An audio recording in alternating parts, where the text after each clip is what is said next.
அடுத்ததாக பார்க்கக்கூடிய ராசி விருச்சிக ராசிக்காரர்கள். விருச்சிக ராசிக்காரர்களுக்கு எல்லா விதத்திலும் அனுகூலங்களும் சந்தோஷங்களும் காணப்பட்டாலும் திருநாளாறு செல்வது 5ஆம் இடத்தில் இருக்கக்கூடிய சனியின் தாக்கத்தை குறைத்து கொள்ளும்.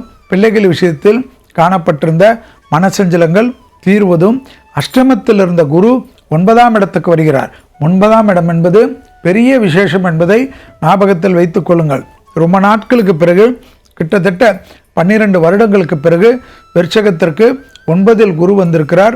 2ஆம் அதிபதியும் 5ஆம் அதிபதியுமான குரு 5ஆம் இடத்தை பார்ப்பதனால் பூர்வ புண்ணியத்தில் இருந்த தோஷங்கள் எல்லாம் பரிபூர்ண நிவர்த்தி ஏற்படுகிறது. திங்கட்கிழமை மட்டும் பசுமாடுகளுக்கு உங்கள் சார்பாக யாராவது ஒரு உணவளித்தால், அகத்திக்கீரையை தவிர உணவு கொடுக்க கண்டிப்பாக பெற்றோர் பெரியோருடைய தேகாரக்கத்திலிருந்து சந்தோஷங்களும் அனுகூலங்களும் நிச்சயமாக ஏற்படும் என்பதையும், எல்லா விதமான 9ஆம் இடத்தில் இருந்த குரு 5ஆம் இடம் பார்வையாக விசேஷமாக உங்கள் ராசியை பார்ப்பதனால் சகல விதத்தில் நன்மைகளும் சந்தோஷங்களும் அனுகூலங்களும் ஏற்றங்களும், எதிர்பார்க்காத நல்லதும் தைரியம் ஏற்படுவதும் எல்லாவற்றையும் நான் சமாளிச்சுக்கிறேங்க, நீ எதுவுமே கவலைப்படாத, நீங்கள் இருக்கக்கூடிய வீட்டிலே நம்பிக்கை ஏற்படுவதும் நல்ல காரியங்கள் நடப்பதும், அஷ்டலட்சுமி கடாட்சமே கிடைக்கும். அது கிடைக்குமா இது கிடைக்குமா செல்வி சொல்லலையேன்னு வருத்தப்படாதீங்க.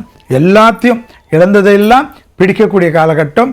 குடும்பத்தில் புது வரவுகள் வருவது, பிள்ளைகளுடைய நீண்ட நாள் கஷ்டங்கள், பிள்ளைகள் இல்லை என்றாலும் அந்த அமைப்பு மாறும். அற்புதமான அமைப்பு ஏற்படும். தொலைதூரத்தில் இந்த நல்ல செய்தி ஏற்படும்.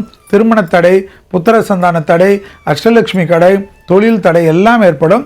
ஆனால் தாயாருடைய உடல்நிலை, தந்தையாருடைய உடல்நிலை, ஒரு வயது அதிகமாக இருக்கக்கூடிய யாராக இருந்தாலும் குடும்பத்தில் அவர்களுடைய தேகாரக்கத்தை பார்த்து கொள்வதும், குலதெய்வம் தான் மிக முக்கியமான பரிகாரமாக காணப்படுவதை விருச்சகம் ஞாபகத்தில் வைத்துக் கொள்ள வேண்டும். பிறகு திருநாளாறு செல்வது ஏற்றத்தை ஏற்படுத்தும்.